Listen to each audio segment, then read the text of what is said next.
Hi, pursuers. Welcome to another episode of the Pursuit of Happiness podcast. I'm your lovely podcast host, Nas Kazimi. Let's get into Southern Charm today. Okay. So I have two episodes back to back that I'm going to do. Okay. Guys, I'm a little behind on VPR, so I think I'm going to double stack VPR and I'm going to double stack Beverly Hills. Okay. It just makes the most sense. Okay. And I'm sorry for all this. I know it's been a little bit annoying that I'm just not always on the ball, but I'm trying my hardest. Okay, I've been doing a lot, and so by the time I get home, I'm exhausted. I have to kind of like fit in with the time zone that I'm in right now. So yeah, let's get into Southern Charm season 11, episode 9. Okay, Craig and Shep meet up with Rodrigo at Shep's new house, and Rodrigo's confused with Austen's dynamic in this group. He says that they all thrive in the gray area with their friendship. I think that over the years, listen. Let's talk about Austen and Craig for a little bit. I loved their dynamic when they were on when they would do their podcast, and somewhere along when Craig was dating Paige, I think the podcast just kind of dwindled and it hasn't come back. And I really thought that Austen and Craig are the bestest of friends. And you know what? This happens to everybody. There's people that are the best of friends, and over time this happens. And there's people that are the best of friends, and they remain the best of friends. Sorry, I just played that back. I had a little sniffle there. Can you tell with the weather change? I'm sniffling now. I feel like these two guys, when there's some sort of like underlying resentment in between them. And then when like someone else comes into the relationship, like for example, Craig gets Paige, it's like they want to prove to each other, like, I'm gonna get married first. Or no, I'm the best boyfriend. I'm gonna get married first. You know what I mean?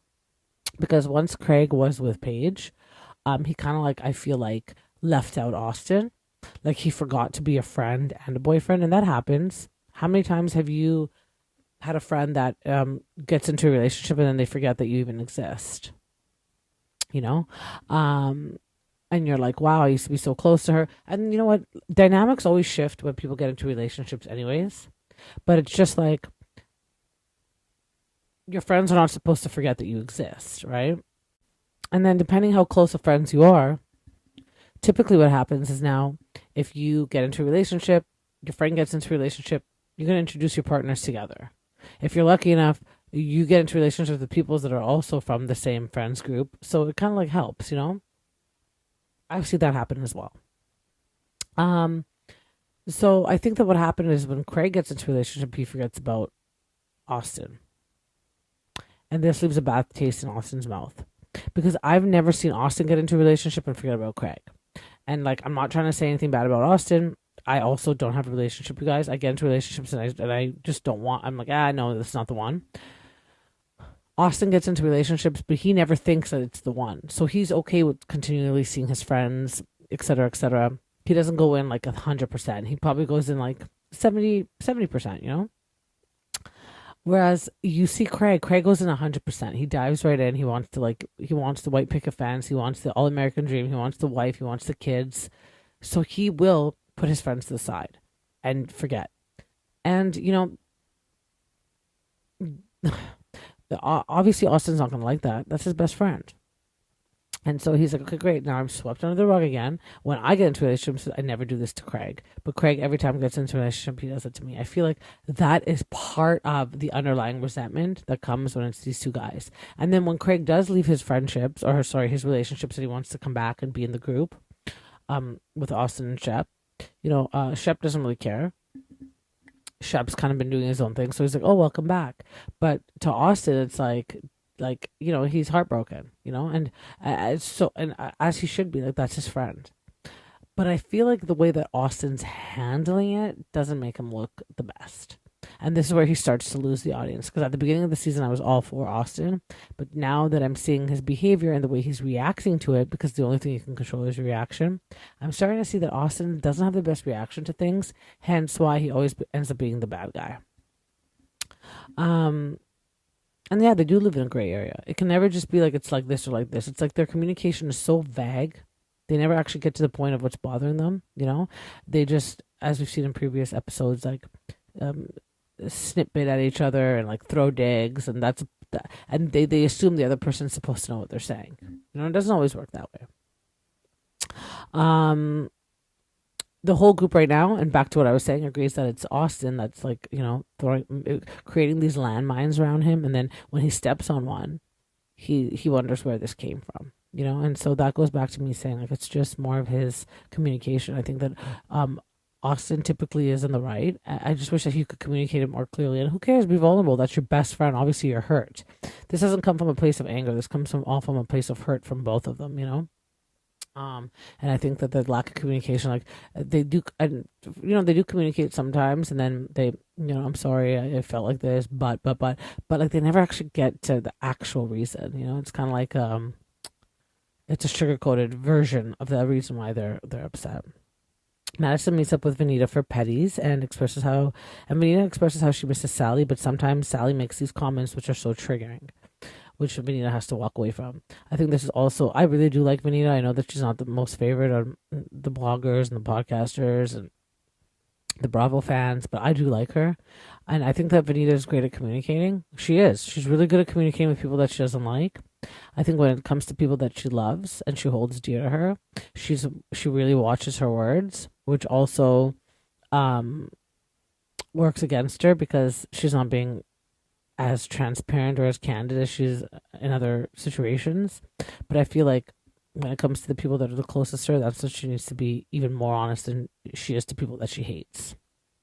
I think that when it comes to Salley, she needs to explain to Salley why it was so triggering, not just say, okay, I'm going to walk away. I've seen her walk away from Salley a bunch, but I've never seen her really truly explain to Salley what bothers her to the point that she has to walk away.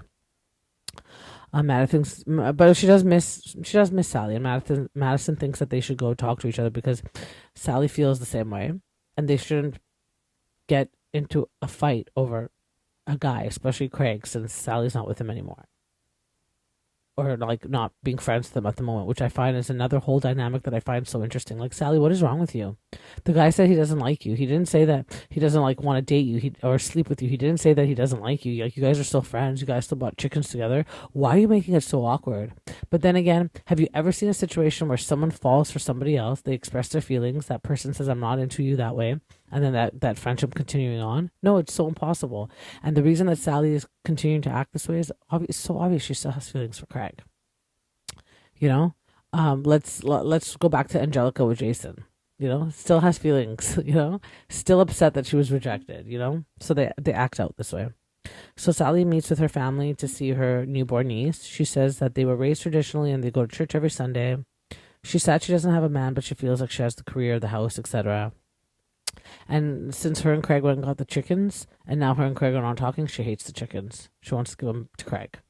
It's like, so you were just doing that for Craig. Like, all these kind of things kind of confirm the girl that I thought Salley was. She just wants to kind of be like, she's like a pick-me, She'll do anything to be in the center of attention, to be the pick-me girl. I don't like girls like that. Like, yes, you have the career, yes, you have the house, but you don't have the confidence to be yourself in a relationship. You're always trying to like chameleonize or be like adapt to what that guy wants. So Craig liked chickens too, and you got chickens because you guys had this conversation. But now you don't like Craig. Craig doesn't like you, so you want to give the chickens away. Like, girl, like, make up your mind, I love to see that Charley and Craig went to their oysters date. Charley expresses to Craig about her ex, and it's literally the same situation that happened to Craig and with Paige. They were together for some time. They thought they'd be together forever. And then their partner is the one that decides that they just don't want to continue on with the relationship. Typical story. I find it sadder after so many years. And especially when like sometimes you don't, I think it's one thing about Paige and Craig Craig and Charley that kind of saddened me when they talk about their exes is like, they almost seem like they had no idea. And I feel like because Craig and Paige's relationship was more out there, like you could tell that Paige wasn't gonna go all the way. Like, halfway through the relationship, the way that she wouldn't move to Charleston, or doesn't want to move in with Craig, and I don't know, but if I want to get married right away, and all these kind of things, like we could tell. And I know that Craig could tell it too, but he just pretended not to notice it, or he pretended that it wasn't what it was. I think that there's signs. But it's so sad when it's just you're blindsided by it. Like, you spend 3 years is a long time. I feel like you would know after a year. But after 3 years, and then it's to me as someone that like is like The worst person to get relationship advice from, because I'm always encouraging breakups. Like I'm gonna break them up, break up, break up. It's just like, you know that if it's 3-4 years that someone stays with somebody and they don't get married, instead they leave that relationship, it's because they found somebody else. Sorry, Paige. I love Paige, but it's so obvious. She probably had someone at the back of her mind, someone that was like, okay, this, like, the grass is greener here. Let me just go try this out, you know? Um, and not that you jump into a relationship right after you get out of this one, but it's just like, you just know that, like, if someone's caught your eye, you're like, maybe this might work. But if it doesn't, this is my excuse to get out of this one, because I just know that the person that I'm with now is just, there's nothing there, because I'm already, my eye is on someone else, you know? Guys, it's human freaking nature. It's us humans. I have been to Mexico, I've been in Canada, I've been in the US, I've been, where else do you want me to go? I'm not saying that I'm a world traveler. I'm just saying, like, there's a certain way that cultures act, then there's a certain way that humans act. And all humans, no one wants to be lonely. You're going to get to a certain age, even like at the age that I am, 41, 42, where if I meet a guy, he's talking to 3 or 4 other girls. Am I talking to 3 or 4 other guys? I am, but I'm being honest, it's not sexual in nature. It's just, these are friends. We chat. But you're never going to meet someone that, like, has no one. No one wants to be lonely. Everyone wants sex. Even if it's not, like, as intimate as it would be with someone that you love. It's the sad reality of life. And unfortunately, I wasn't privy to it at a young age. Like, my parents never told me this. So I didn't have a heads up. So maybe it's the autism, ADHD. I don't know. So I literally think that people are, like, completely single until I find out that they're not. And that completely turns me off. You know? I feel like if someone really wants to be with you, like, they're going to let go of everything, because they're not afraid of going all in. But if someone is a little bit afraid of going all in, then that's not the one. And that's how I approach relationships. Like, I'm not ready to go all in. And it's not like I'm not ready to, like, people can, look, if I meet a guy, he can go through my DMs, he can go through everything. I don't have anything to hide. I'm not talking to anybody in that way. And trust me, I'm not the type of person that, like, likes to meet people off a DM.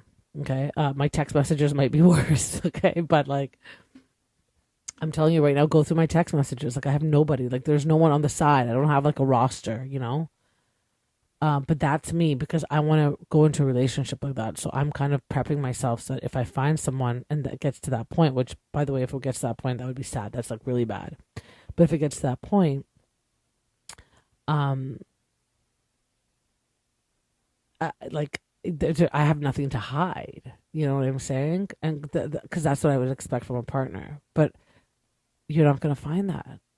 I know it, because everyone has someone until they meet the love of their life. And there's some people that get into relationships and they're totally okay with that. They're like, yeah, that's fine. Like, I knew that, you know, he was talking to other people, but then eventually when he made it official, it's like, but I feel like I want to meet someone that, like, he just knows, like, from the moment he sees me. And if I can't find that love, that passion, then I don't want it. But it's just human nature to have people on the side, to have people on the sideline, because you don't want to be lonely. You're going to go home one night and everyone's with their partner and you're just like, what the heck? Then throw in some alcohol and drugs with that, or whatever people do when they go out and have fun. Or they go out till 3, 4 in the morning and they're going home alone. Yeah, it's gonna hurt. It's a buzzkill, you know? So this is just my perception on things like this, you know? I like that Charley and Craig like each other. I like that they're kind of the same. I think that this is a perfect relationship, to be honest, as I get to see them alone a little bit more. Charley is really, she doesn't just jump to conclusions like Salley did. So I can see why Craig would think that Sally's a bit more chaotic. And Craig's doesn't want a chaotic relationship. And I think that's what he loved about Paige. Paige wasn't chaotic. Paige was really, like, he knew where she stood. You know what I mean? And that's why I found it hard for Craig to feel like he was blindsided when Paige finally broke up with him, because it's like, dude, the signs were there. We all saw it as an audience. But he just didn't want to. Regardless, I love Charley for Craig. I love Craig for Charley. I love Craig when he's with someone or he's focused like this. I hate Craig when he's, like, single Craig and he's got, like, all the bitches in the hot tub and stuff like that, you know? It's nice to see them like each other. I'm starting to again like Craig again because I love committed Craig. I like Craig with goals. I love the Craig that has his eye on the prize and he's working towards it. That's the Craig I love. So, and then, skips, speaking of ADHD, skips to Molly and her ADHD. So, whatever you just saw on Molly at that episode, hi, welcome to my life. Okay? That's all I got to say. I'm kind of sad Molly isn't in more of the episodes. Like, she's kind of just like, does these by herself things, but I get it because, like, I'm also ADHD and I do the same. Like, she doesn't really mingle herself in the chaos of the crowd. She's got chaos by herself. You know what I mean? Anyways. Whitney calls Craig and invites him to an impromptu Austen birthday dinner. Whitney's unsure if the boys are going to be amicable or not. The dinner comes. They're great. They're having a great time. Shots, drinks, cheering. And then drunk Austen makes a keep your friends close and your enemies closer toast, which literally triggers the entire group. And if you go back to the very beginning of the season, episode 1, when you saw that first 5-minute stint and they're getting into it, that's what happened. They're yelling at each other. Craig's like, Austen, why are you always in my business? Austen's like, Craig, why are you always manipulating me? You told me that you weren't drinking anymore. You told me all this. Look at you here, sitting here taking shots. Blah, blah, blah. Craig's like, Austen just hates me. Shep even steps in and says, Austen, you're kind of in the wrong right now. You're just beating up on Craig for no reason. Whitney says the same thing because Austen's like, yeah, I do fucking hate you, Craig. It just became into this big altercation. It was really kind of, I'm... Again, when you get drunk, the true feelings come out, so you can tell that this has been on Austen's mind. And I think it was nice of Craig to show up because, look, again, the way that they're acting comes from a place of hurt. It's not coming from a place of anger. It's showing up as anger because, they don't want to, because hurt, the feelings and the behaviors associated with hurt could be deemed as more feminine.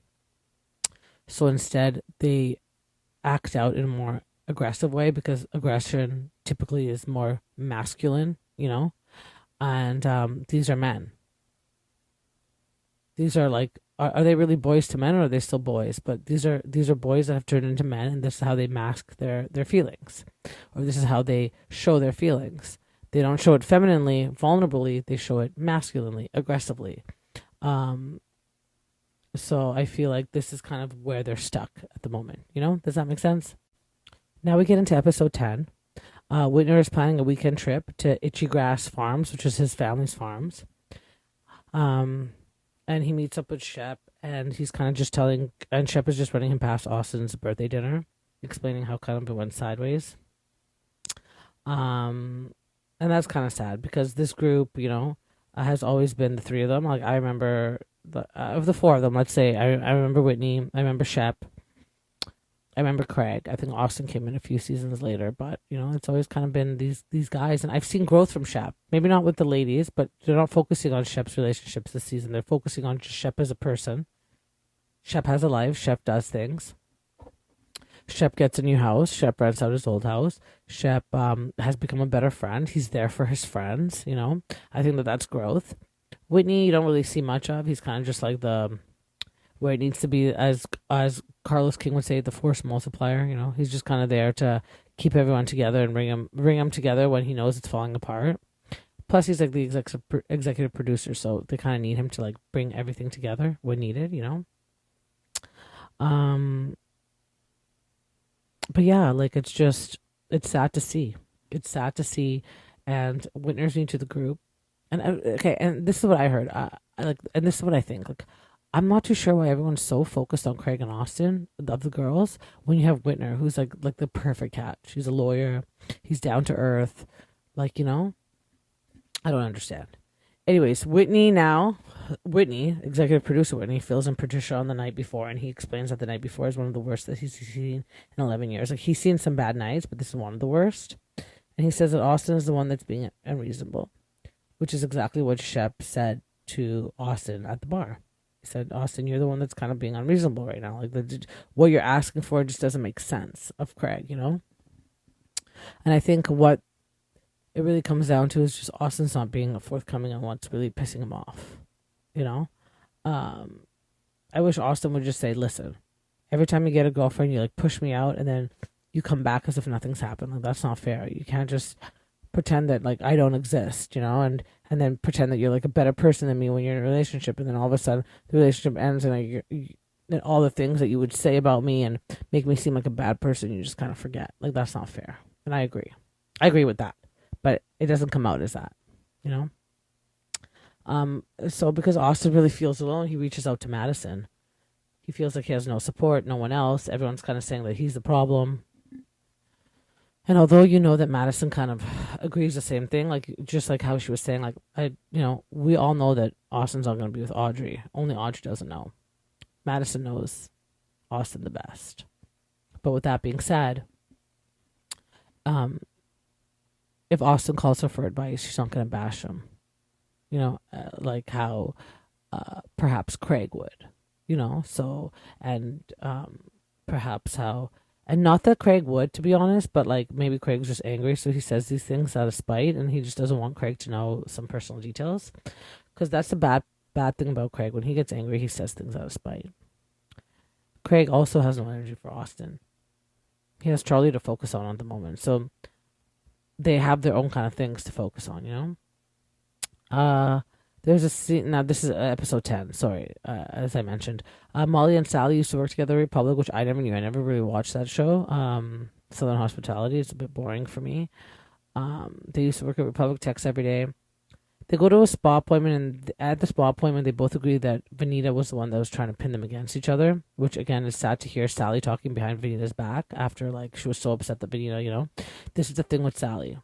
She gets into a fight with somebody, and then she like says all these things about them behind their back. Think about it with Craig. Hey, I don't like you. When people set boundaries with her, she gets offended. And she like does things out of spite to these people. So, for example, Craig put boundaries with her. Like, I don't like you that way, but can we be friends? Okay, so that was a boundary, and she got pissed. And now look at the way she's acting to Craig. Venita put up a boundary. Hey, look, if you're going to be going to Craig, great. Do your thing. But don't come to me when like things shit hits the fan, because I've already kind of warned you. Boom. Venita put up a boundary. Now look what she's doing. You know what I'm saying? Like, she's just a very spiteful person, and it's kind of sad to see. Venita's trying to get their friendship back. And Molly doesn't really seem to be as upset about it, but Salley keeps throwing fuel on the fire. And it's like, just let it go, girl. But I think she's trying to rally people to be on her side so that they can campaign against that person. That's also not right. Madison looks like she's ready to pop. But she's also invited to Itchy Grass Farm. So everyone's getting ready to go to the farm for the weekend that Whitner planned. It's glamping with some tents outside as well. Molly, Salley, and Charley ride together in one car. Austen, Venita, and Rod in another car. And Whitner's riding with Shep and Craig.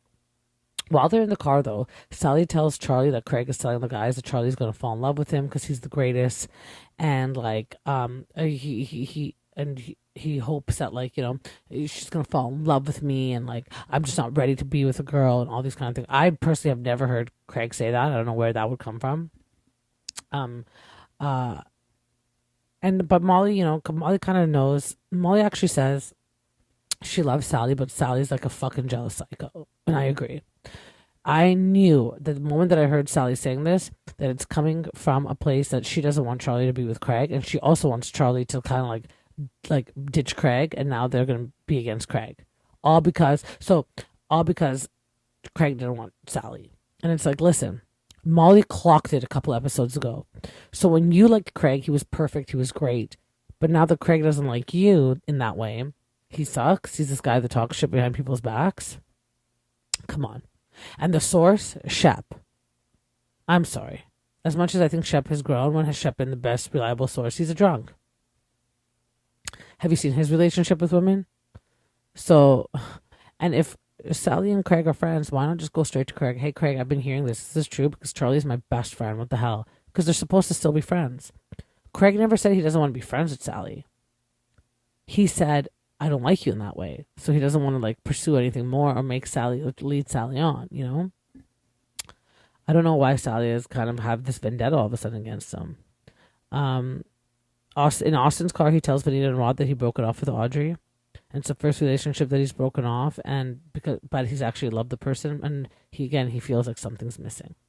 Austen, I feel, is like me, like the grass is always greener, but he's also very close to his family, and I'm also very close to my family. So, I don't know if there's a correlation between these things. I just kind of notice it, but, you just never know. Shep, Craig, and Whitner will arrive at Itchy Grass Farms. It's, again, Whitner's family's farm. What's funny is that Whitner's dad's name is Whitney, and I think that's so cute. Now we have two Whitneys. Like, that must be a Southern name, because I hear it, like Whit, like the Whitner, Whitney, And everyone starts arriving at the farm. They get comfortable. They're getting their places. They're meeting Whitner's parents. Charley has a moment alone with Craig, and she tells Craig what Salley is saying. And Craig said, "Listen, I've never said that." Now, when he confronts Salley, she keeps saying, "Well, Shep said it. Well, Shep said it." So now you're throwing Shep under the bus. Do you see what I mean about this girl? Anyways, and then she storms off. She storms off because, just like Gigi in the Valley, she's unable to take accountability. And when she needs to, she storms off because she has no other kind of escape. So she goes to Charley because when she was talking to Craig, Craig's like, "Look, you have to tell Charley that I wasn't saying this. Like, you're my friend. You're not supposed to be saying this behind my back. And if you think that I was saying something, you should have just came to me." She's like, "Well, go talk to your friend, Shep." Like, she keeps throwing it back on Shep. When she goes and she tells Charley that Craig is adamant that he didn't say it, she's like, "But listen, I did say it. I did hear it. I swear to God. Who are you going to believe, me or Craig?" It's so funny that she's making Charley choose, because when Venita asked you to choose between her and Craig, you chose Craig. And then Craig let you down. So how come it's bad if Venita asked you to choose and you stormed off then and you're like, "Let me make my own decisions"? But when it comes to Charley, you're like bossing her and controlling her and making Charley choose either you or Craig. Why is that okay? I do not like Salley. I don't hate her. Like, it's not that serious, but I just do not like her. I don't like her character. She's a shit disturber. You might as well just bring Taylor back. I'm being serious, It's like when she wants Charley to choose sides, and I just, that bothers me so much because I love Charley and Craig together. And again, when Venita asked her to choose sides, she stormed off and she's like, "Let me do my own kind of thinking." Well, we saw where that landed you.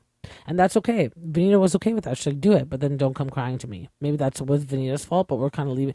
We're not talking about what Venita had done. We're just talking about Venita also made an ultimatum with her, and she got pissed off at that. She's like, "Let me make my own decisions. I don't even let my mom speak to me that way." But then she's doing it to Charley. It just makes no sense. Anyways, Craig walks by in that moment. Surprise, surprise. And he's like, "Yeah, keep talking about me." He just knew, because it's obvious. You can hear that. And Salley again lies in that moment. She's like, "We're not talking about you. Not everything is about you." Salley, you were just talking about him. We just saw it as an audience. Like, if that just like is the nail in the coffin, like, you look like the biggest liar on earth and the biggest two-face.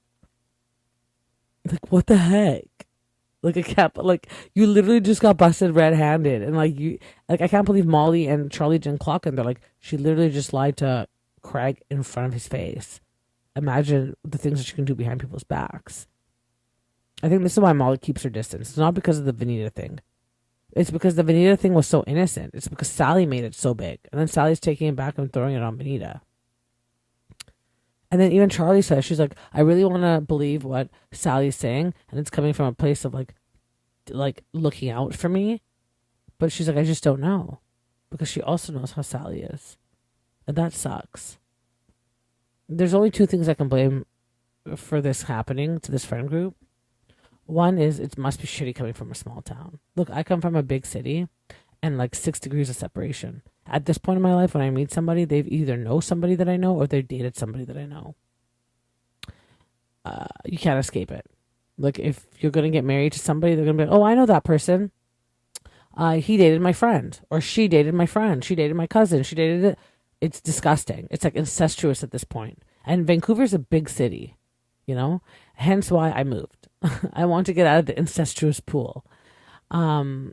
There's a girl that I went to high school with, and this is a little bit of a tangent, and like literally she was popular. She knew everybody in school. She had her cousins that were older than her. Like, I wouldn't say like my school wasn't based on attractiveness that people were popular. It was more or bodies, they didn't have the biggest butts. They didn't have the biggest boobs. They were short, Italian, but like, because you knew everybody that made you popular, you know? It's the connections that you had. And she like had this perfect life, and then she graduates high school and she becomes a hairdresser, and she's like perfect, driving a like BMW convertible, like perfect life. Then she goes to Vegas and she meets a guy, and she ends up marrying him after like 10 years of dating. And like before she dated him, she was like a hairstylist for a very famous artist, and then she traveled the world with him. And then she finally got married, and then she got married and she moves to like a major city, New York, a major city on the East Coast of the USA. So now she's an American citizen as well. And then she travels with the new husband, and then has kids, and like is just, and has ADHD as well, and is very social. And I just don't think she has autism. Like I think I do more than she, because she's still very social. I think I can be too if it's just the right environment. But I'm just saying, I'm not comparing this to me. I'm just saying, like, literally the perfect life. Like, she did everything by the book. Perfect. You know? And I love that, because it's like literally, like, how could a life get more perfect? But like, she met the guy from far away. Like, that guy, he might have been with people back home in New York, but like, he wasn't with any of her friends. He wasn't with anyone that she knew. And vice versa. She wasn't with any of his friends. She's never been with anyone that he knows. So like, it's like the perfect combination, you know? I always said, like, if I meet a guy, especially as I got older and I realized like everyone that I meet knows someone, or I slept with someone, I'm like, I can't do this. I just can't. I can't sleep well at night knowing it. I know people have past, but it can't be a past with someone that I know. I'm Persian. I'm sorry. It doesn't roll that way with me. But anyways, back to the things that I blame for these things happening in this friend group. It comes from so imagine how big Vancouver is, and then imagine how small Charleston is. It's like an ancestral. Did Whitner not ask Charley out like a few weeks ago? That's fine. She said no, and she said it in a very respectful way, and they didn't do anything. But it's like they're over there. It's literally like 1 degree of separation, you know, whereas Vancouver literally is 6, and I find that still sort of incestuous. And then another thing that I blame for this situation happening is that Sally's just a shitty person. She's just a shitty person. She's one person that, and as much as people don't want to like Venita, Venita doesn't have the bad intention. Venita just, you know, makes mistakes. Salley literally knows exactly what she's doing, and she's doing it in the most conniving, disgusting way, and I just hate people like that. They're trying to purposely break people up or control situations because it didn't go their way, and I hate that. So yeah, anyways, that's Southern Charm. It's really good. It's starting to get good. I can't wait to see what happens at Itchy Grass Farms. And I just snapped my fingers, and the mic caught it. It's called Itchy Grass Farms because when Whitner and his sister would go there when they were younger, they would play in the fields, and the grass was so itchy that they were like, "Oh, it's so itchy." So their dad called it Itchy Grass Farms, and I thought that was cute. But yeah, so excited to see what the next episode is. I love Southern Charm. I love Vanderpump Rules. Vanderpump Rules is going to be good. I'm going to do a